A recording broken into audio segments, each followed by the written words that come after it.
Washington, a day after the U.S. Secretary of State warned of military action against North Korea if it does not negotiate to relinquish its nuclear weapons. Several U.S. lawmakers exhorted that even limited strikes would provoke a catastrophic war.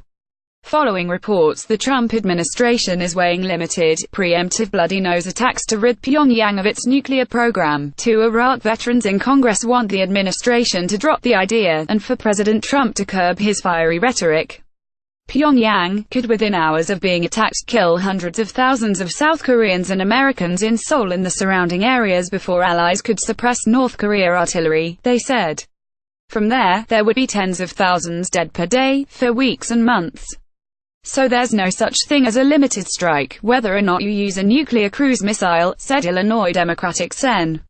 Tammy Duckworth. You will have massive non-combatant injuries, casualties, as well as military casualties. A lot of Americans don't understand that, and I don't think the president understands that from the way he tweets, she said.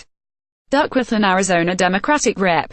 Ruben Gallego spoke with reporters Wednesday, after their 5-day trip to South Korea and Japan, where they met with top military and civilian officials from those countries and U.S. military officials.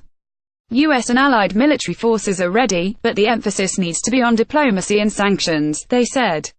Continuing to move those forward and de-escalation of provocative words and acts by President Trump would be helpful, and continued pressure on Russia and China to fully implement our sanctions regime, Gallego said. Speaking separately at the conservative American Enterprise Institute, Sen. Lindsey Graham, a South Carolina Republican who golfs with and advises the president, said he was 100% confident Trump would go to war against North Korea as a last resort. He cautioned Pyongyang's quest for a long-range nuclear weapon is making a confrontation ever more likely. I know there are some red lines in the president's mind, said Graham, a retired military lawyer and member of the Senate Armed Services Committee. I know there are some red lines that our intel community believes exist. I'm certainly not going to share them publicly, but this is not an ill-conceived idea. When the moment comes is when their program matures and goes across these red lines.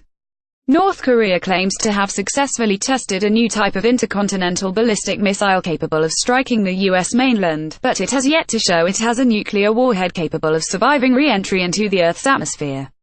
Still, Graham worried North Korea might share technology to abet nuclear terrorism. Graham, too, dismissed the idea of an American surgical strike, but said the U.S. must maintain the threat of military force to deny North Korea's ability to hit America, and to convince China, which doesn't want a U.S.-North Korea war, to maintain pressure on Pyongyang. If China really believes Trump would use military force coming from North Korea, I believe they would change their behavior, Graham said. They own the North Korean economy. There should be no illusions of an easy U.S. military operation against North Korea, Graham said. I don't think you can surgically strike North Korea, Graham said. When I say the military option is the last resort, I mean it, because thousands of people can be killed. After a meeting of U.S. allies Tuesday on how to beef up the sanctions pressure, Secretary of State Rex Tillerson stressed that the Trump administration seeks a diplomatic resolution in the nuclear standoff, but he said the North has yet to show itself to be a credible negotiating partner. He said U.S.-North Korea talks would require a sustained cessation of threatening behavior.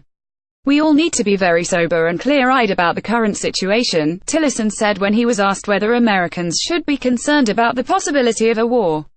He said North Korea has continued to make significant advances in its nuclear weapons through the thermonuclear test and progress in its intercontinental missile systems. We have to recognize that the threat is growing and that if North Korea does not choose the pathway of engagement, discussion, negotiation, then they themselves will trigger an option, he said.